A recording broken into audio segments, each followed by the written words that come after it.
Te alabo, Espíritu Santo, te alabo, Padre. Y el pueblo de Dios dice: amén, aleluya. Mis hermanos, pueden abrir su Biblia a Éxodo capítulo 12. Vamos a estar leyendo los versos 1 al 14. 1 al 14. Éxodo 12, 1 al 14. Cuando estén listos digan amén.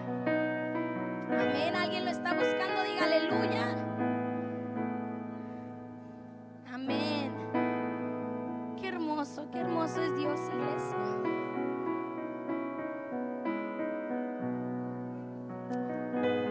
Tú eres grande, Dios. Éxodo capítulo 12, verso del 1 al 14 dice de la siguiente manera: en el nombre del Padre, del Hijo, con la participación del Espíritu Santo de Dios.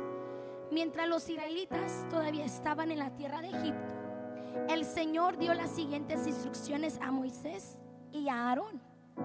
A partir de ahora, dice el Señor, este mes será el primer mes del año para ustedes. Anuncien a toda la comunidad de Israel que el 10º día de este mes, cada familia deberá seleccionar un cordero o un cabrito para hacer un sacrificio, un animal por cada casa. Si una familia es demasiado pequeña para comer el animal entero, lo compartirá con una familia vecina. Dividan el animal según el tamaño de cada familia y la cantidad que cada uno pueda comer. El animal seleccionado deberá ser un macho de oveja o de cabra de 1 año que no tenga ningún defecto.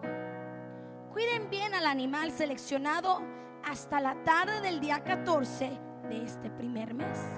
Entonces toda la asamblea de la comunidad de Israel matará su cordero o cabrito al anochecer. Después tomarán parte de la sangre y la untarán en ambos lados y en la parte superior del marco de la puerta de la casa donde comen el animal.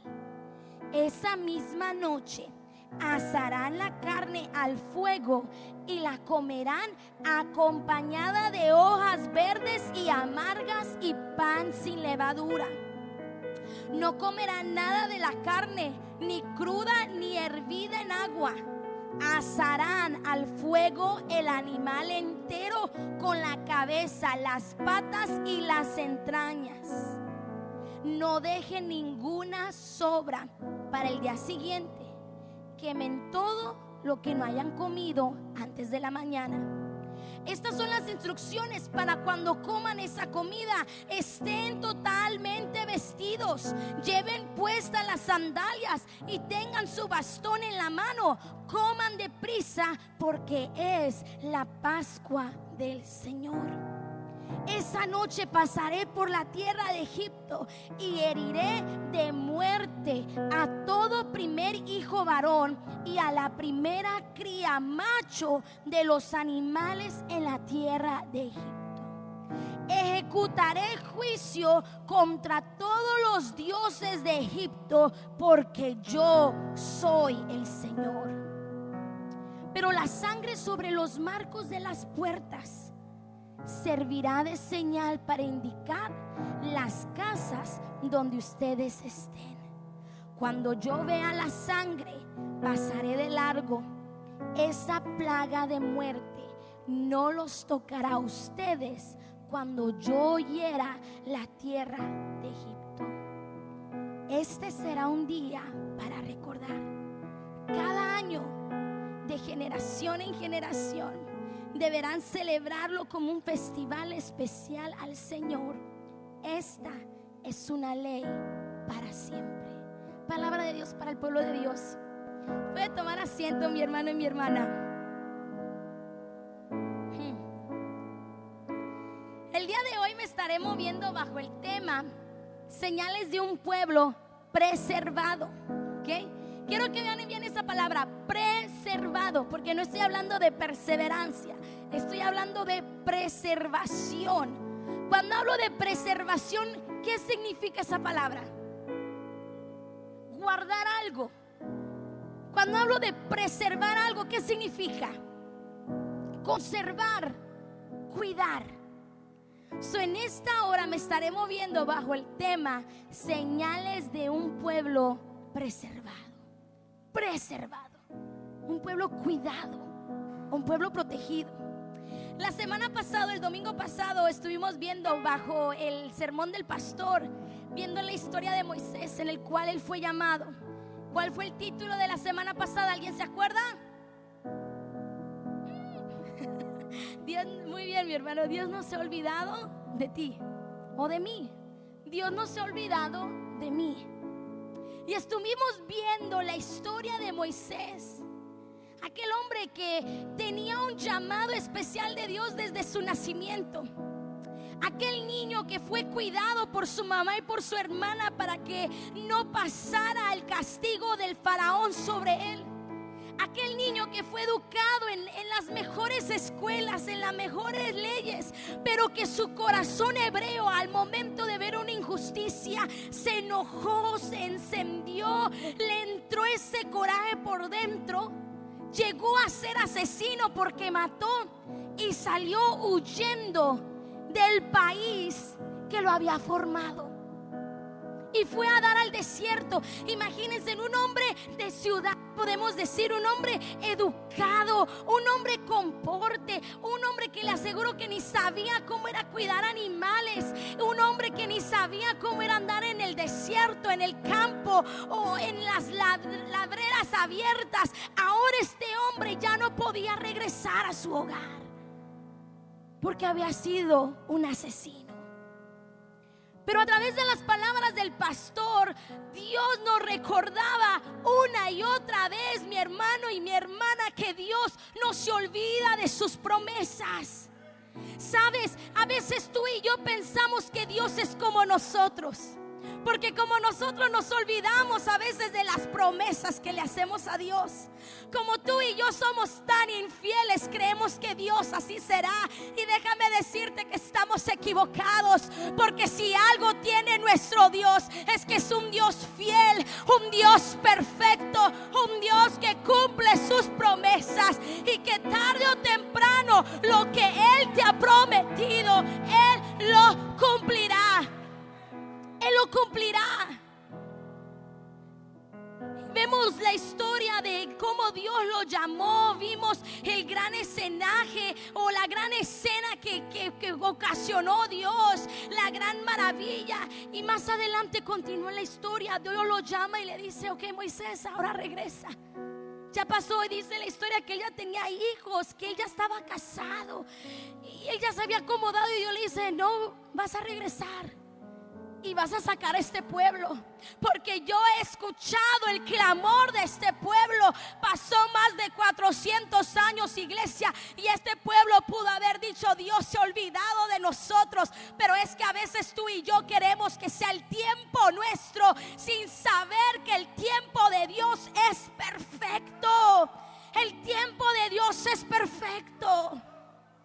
Y Dios se acordó, y Dios escuchó, y se acordó de la promesa que le hizo a Abraham, y que luego le repitió a Isaac, y que luego le repitió a Jacob. Y decidió encomendar a Moisés en esta labor. Al momento de yo estudiar esta lectura, yo me quedaba impresionada por la nueva, puedo decir, por el nuevo lente con el cual vi esta lectura. Pero más allá, yo dije: Dios, tú tienes un mensaje que nos quieres compartir a nosotros. Porque el domingo pasado, mis hermanos, yo no sé cuántos a veces prestamos atención. El domingo pasado Dios subía a mi corazón palabras para decirle a ustedes en la hora de ministración que era momento de pintar nuestras puertas con la sangre de Cristo.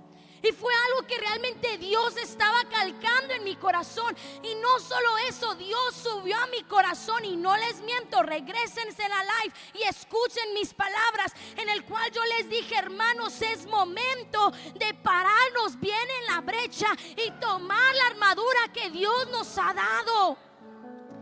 Yo no sabía las lecturas que venían para la semana.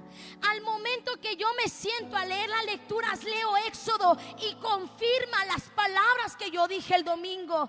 Voy a Romanos, escucharon la lectura de Romanos. Es momento de vestirse con tu armadura, es momento de quitar las viejas maneras. Dios confirmando sus palabras. Pero es que Dios es asombroso. Y algo que Dios nos ha estado enseñando esta semana, iglesia, es que a quien Dios llama, Él respalda. Algo que Dios nos ha estado enseñando como familia esta semana es que a quien Dios llama, Él respalda. Él respalda. Porque ustedes saben que yo soy amante de los podcasts. Me encanta escuchar, son audios, son casi mensajes solamente por audio. Y esta semana me tocó viajar a Denmark para visitar a unos clientes míos. Y decidí poner uno. Y el que pongo es la predicación del domingo de un pastor sobre el mismo tema que él estaba hablando. Dios no se ha olvidado de ti. Con el mismo pasaje que él estaba tocando. Se lo mando a papi y le digo: Dios respalda. Dios está con nosotros. Así que en esa misma sintonía yo dije: Señor, yo no puedo salirme de esto, porque algo Dios nos quiere enseñar, iglesia. Yo no sé cuántos hay aquí, pero yo creo, iglesia, que hay un pueblo que está siendo preservado por Dios. Hay un pueblo que está siendo cuidado por Dios. Hay un pueblo que está siendo protegido por Dios. Dice su palabra que en los postreros días el amor de muchos se enfriará.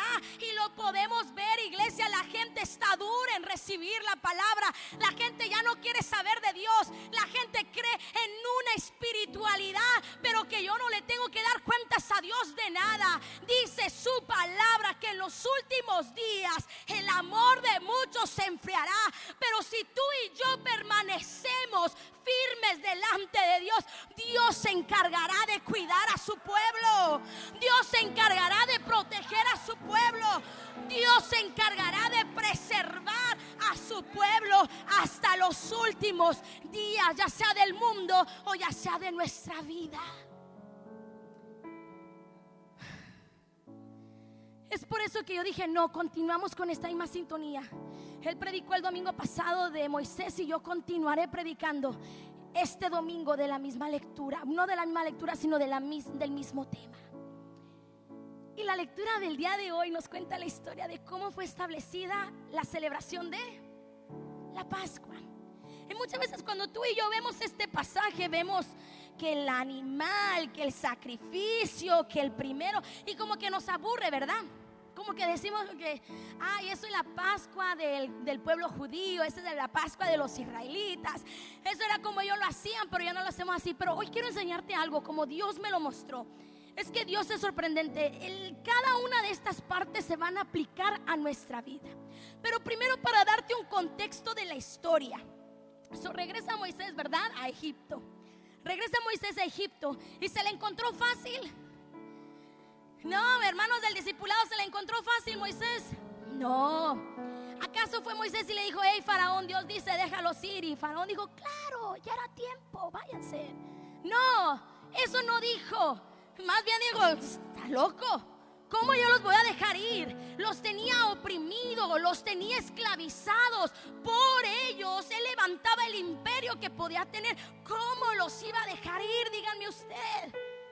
Pues es que también Dios quiere enseñar su poder, ¿ok? Porque si hubiera sido fácil, todo el mundo dijera: es por el corazón del faraón.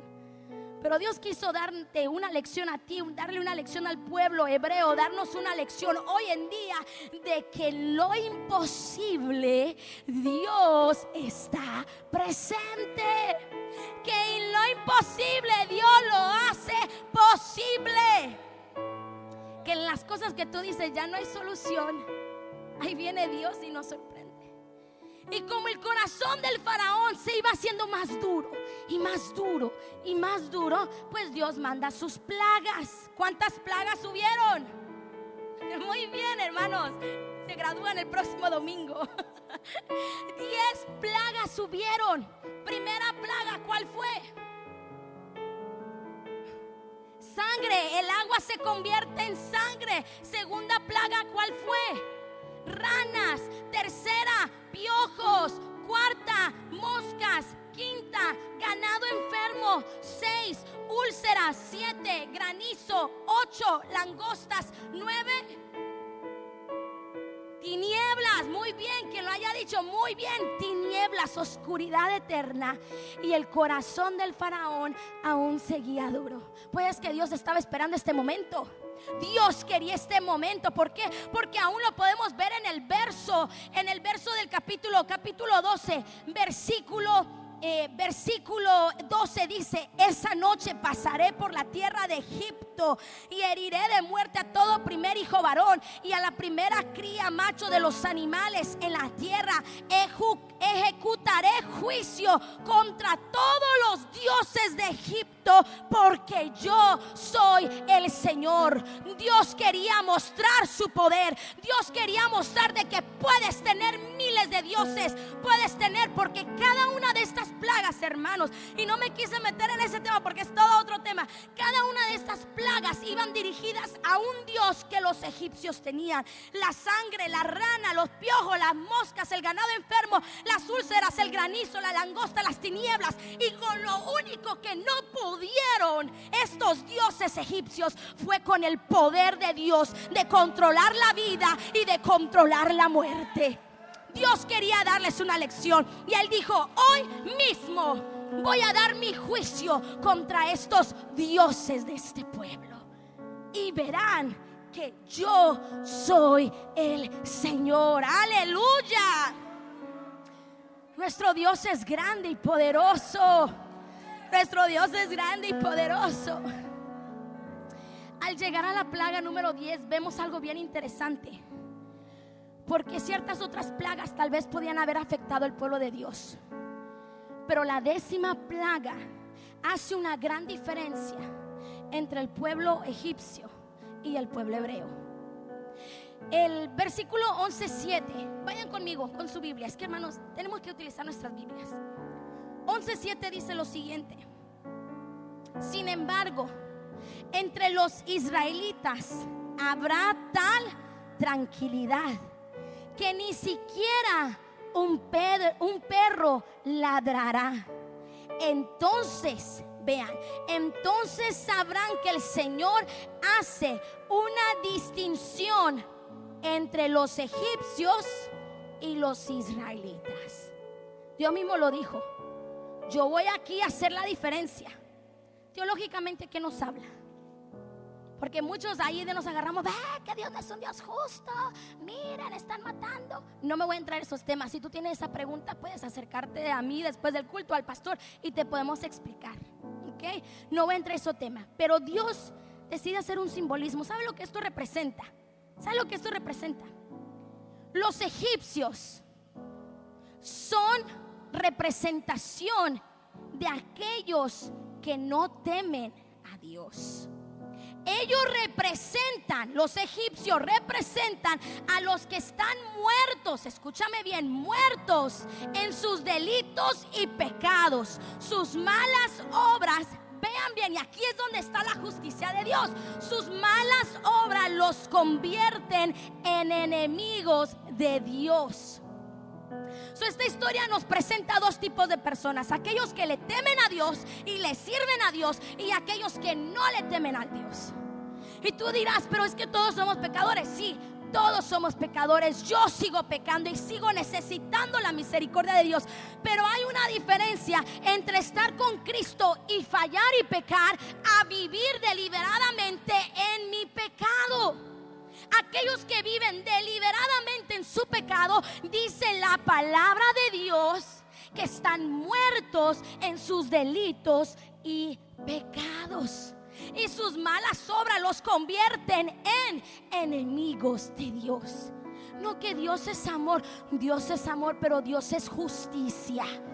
Y a veces no nos gusta escuchar esa parte de Dios. Nos gusta escuchar de que Dios es amor, Dios provee, pero no nos gusta escuchar de que Dios es justicia.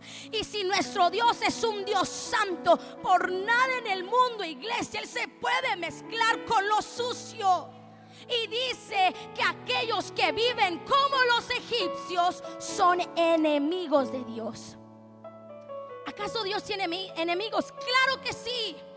Romanos 5:10 dice: porque si cuando éramos enemigos fuimos reconciliados con Dios por la muerte de su Hijo, mucho más habiendo sido reconciliados seremos salvos por su vida. Santiago 4:4 dice: oh almas adúlteras, ¿no saben ustedes que la amistad del mundo es enemistad hacia Dios? Por lo tanto, el que quiere ser amigo del mundo se constituye en enemigo de Dios. Mi hermano, la palabra lo dice claro. No todos somos hijos, no todos somos amigos. Los amigos e hijos de Dios son aquellos que reciben a Jesús como su Salvador, que cambian su vida porque Jesús los transforma. Entonces pasan a ser santificados, reconciliados por medio de la sangre de Jesús. Mis hermanos, es que miren, hoy en día hay tanta confusión con ese tema y ya como que honestamente ha llegado al tope ya de mi paciencia. Todo mundo queremos el favor de Dios. Lo posteamos en Facebook, lo posteamos en medios sociales. Todo mundo, independientemente cómo esté nuestra vida, todo mundo quiere el favor de Dios. Aunque vivamos mal, aunque ni vayamos a la iglesia, aunque ni nos congreguemos, aunque ni tengamos líderes, pero todo el mundo quiere el favor de Dios. Creemos que por decir Dios está conmigo, ¿quién en contra de mí? Ya Dios bajará y nos salvará. Iglesia, despierta. Eso no es vivir la salvación de Cristo. Eso no es vivir. Dice la palabra de Dios: ¿quieres ser tu amigo del mundo? Serás enemigo de Dios. Serás enemigo de Dios, fácil y sencillo y simple. Pero no nos quedamos allí, porque los israelitas representan a quienes mediante la gracia divina creyeron en Cristo, temen a Dios y procuran guardar sus mandamientos. ¿Cuántos estamos aquí procurando guardar los mandamientos de Dios, iglesia? ¿Cuántos estamos aquí aunque con nuestras altas, con nuestras bajas, pero sabemos que con Cristo la vida es mucho mejor y que por lo tanto su sacrificio nos ha limpiado y nos ha purificado y ahora nos ha hecho amigos de Él? Gracias, Jesús. Si no hubiera sido por el sacrificio de Jesús, tú y yo estuviéramos todavía alejados de Dios, siendo enemigos de Dios. Pero iglesia, ese es el gran amor de Cristo y ese es el mensaje que hoy le traigo a cualquier persona que tal vez no haya aceptado a Cristo. Tu vida tiene solución. ¿Ok? No te tienes que quedar en tu pecado, no te tienes que quedar en esclavitud. Cristo, a través de la sangre de Cristo, ahora compra tu vida. Tu vida es tan importante para Él que su propia sangre lava todo pecado y te hace ser parte de su familia y nos da una nueva vida. Aleluya, dice Charles Spurgeon: una brecha de anchura infinita separa a los pecadores muertos en el pecado de los hijos de Dios que viven por el Espíritu y han sido adoptados en la familia del Altísimo. Cuanto más se diferencia la iglesia del mundo en sus acciones y sus palabras, tanto más verdadero será su testimonio para Cristo y más potente su testimonio contra el pecado. ¿Dónde pierde el poder la iglesia? Cuando somos igual que el mundo, cuando hablamos igual que el mundo, cuando nos comportamos igual que el mundo, cuando andamos peleándonos igual que el mundo. Iglesia, es simple, y lo dijo mi hermano y lo confirmó. Todos los mandamientos de Dios se basan en dos: amarás a Dios sobre todas las cosas y amarás a tu prójimo como a ti mismo. Aún los Romanos, el pasaje de Romanos que leímos dijo: el amor, con el amor es la muestra de que somos seguidores de Cristo. Esa es la diferencia entre la iglesia y el mundo. en cuanto más poder nosotros le demos a eso y más hagamos la diferencia, más verdadero será el testimonio para Cristo y más potente nuestro testimonio contra el pecado. Vayamos entonces a nuestro pasaje una vez más, Éxodo capítulo 12. Les dije que no cerraran sus Biblias. La 10ª plaga, la muerte del primogénito. ¿Pero por qué el primogénito? El primogénito figuraba en un puesto particularmente importante en la familia y en la sociedad, no solo porque heredaba una doble porción de los bienes del padre, sino por cuanto también representaba cualidades especiales de vida y vigor. Eso lo podemos encontrar en Génesis capítulo 49 verso 3. En Egipto el primogénito accedía al trono y daba continuidad a la dinastía.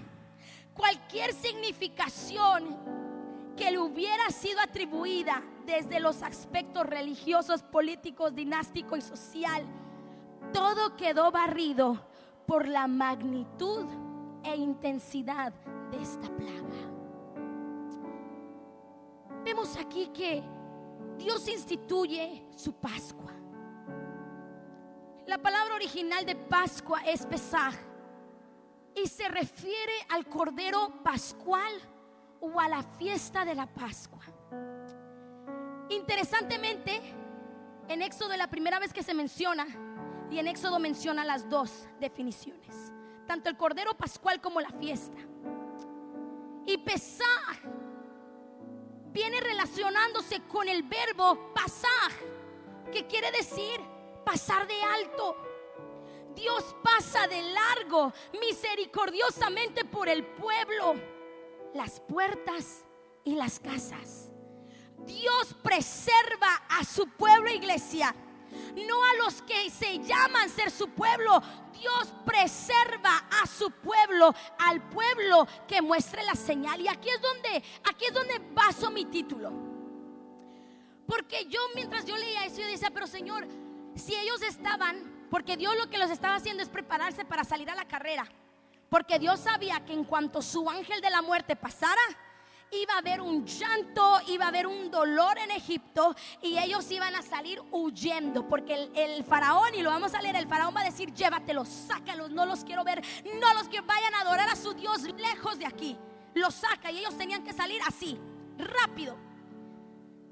Y yo me preguntaba, si tenían que salir tan rápido, Dios, ¿por qué hiciste que hicieran todo esto?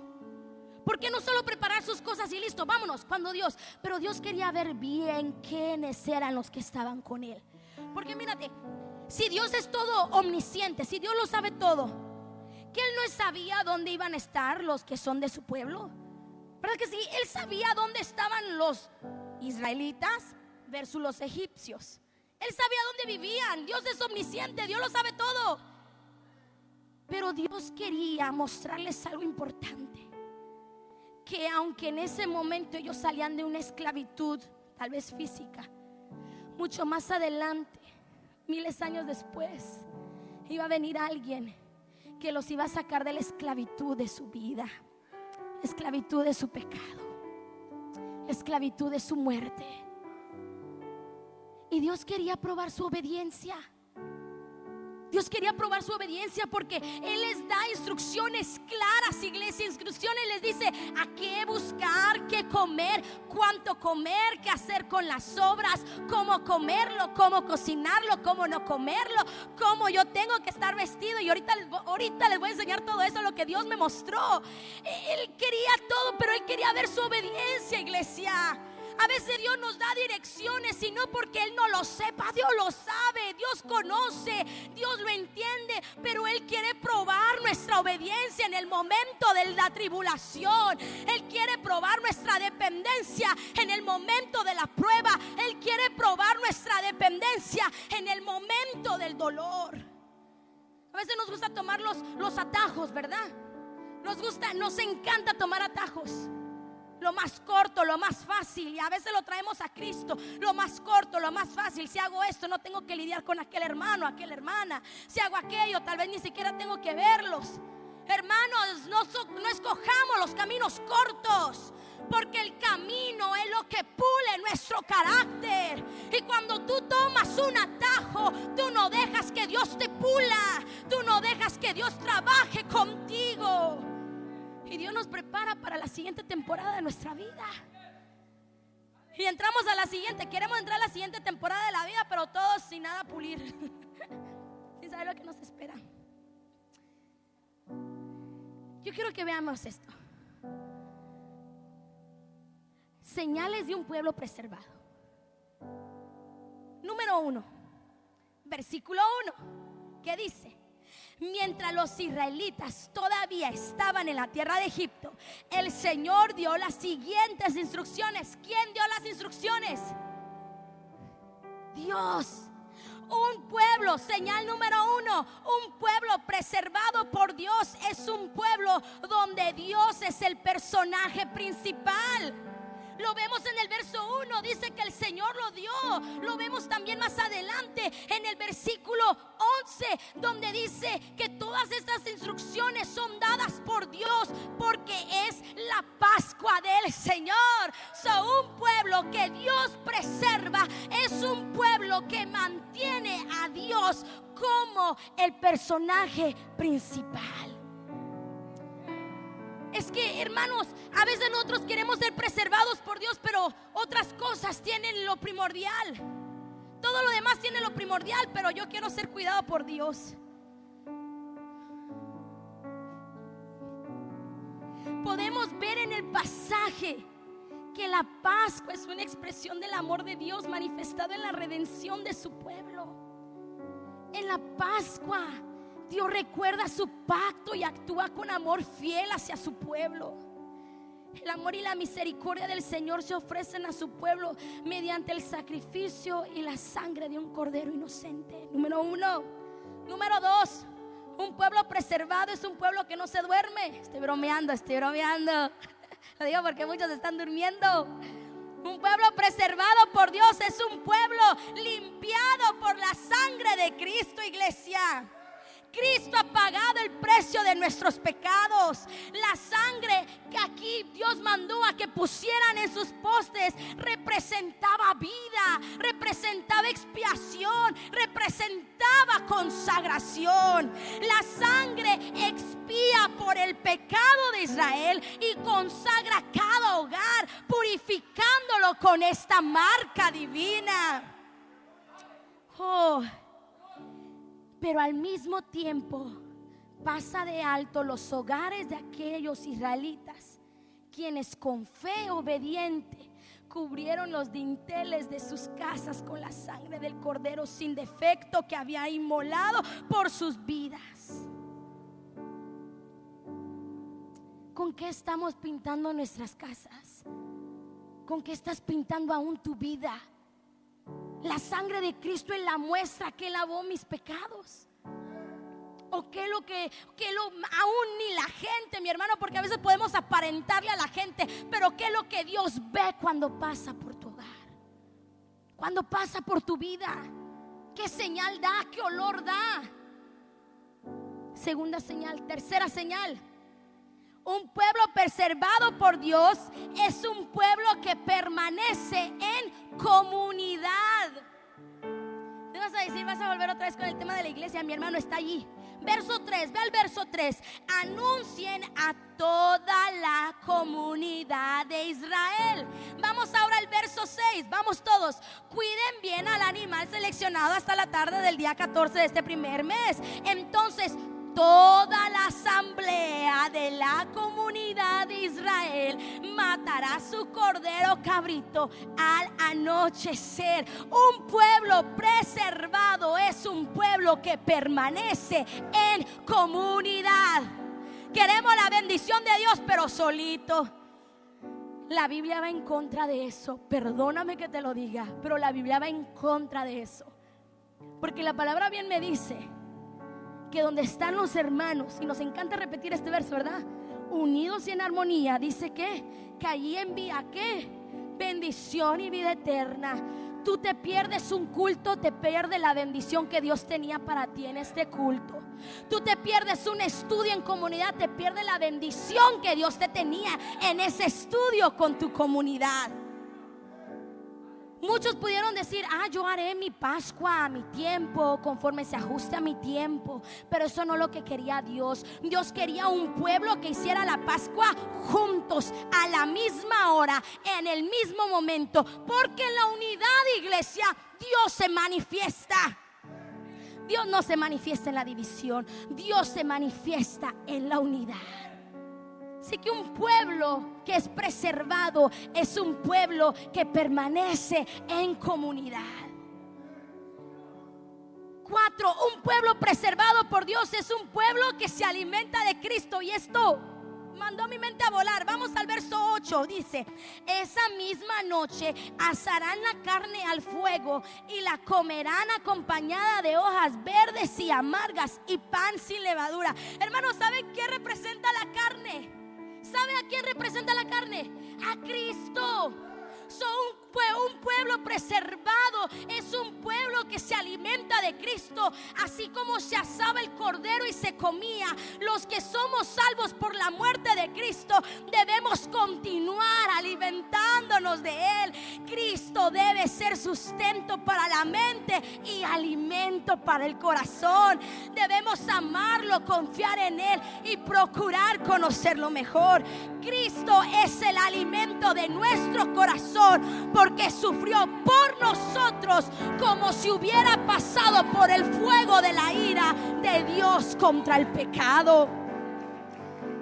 El gran teólogo Charles Spurgeon dice lo siguiente: me regocijo con Cristo, quien ahora está exaltado a la diestra del Dios Padre, pero antes debo conocerlo como aquel que fue despreciado y desechado por los hombres. Cristo en la cruz debe ser el único objeto de nuestra fe. Debemos contemplarlo, así como los israelitas debían mirar y alimentarse del cordero asado al fuego.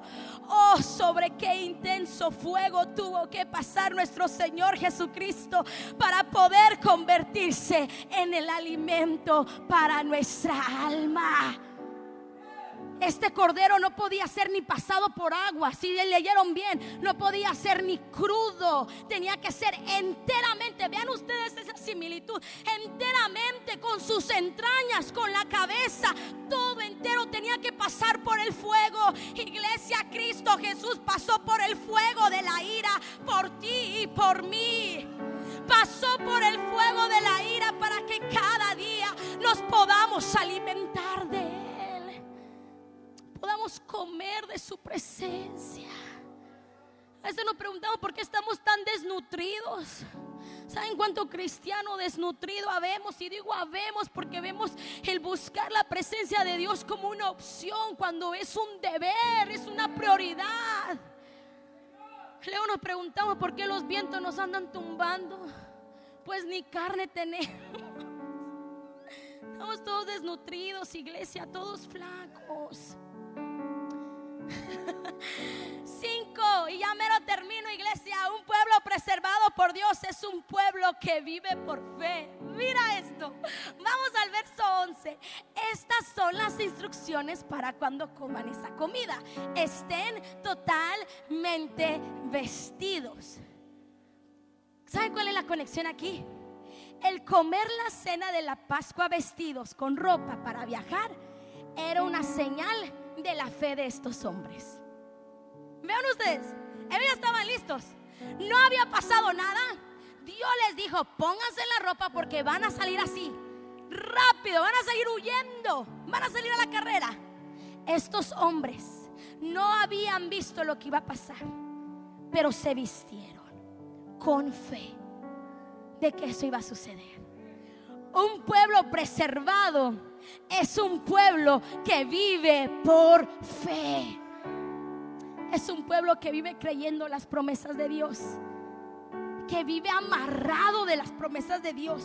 6, un pueblo preservado por Dios es un pueblo que recuerda lo que Dios ha hecho para vivir fielmente.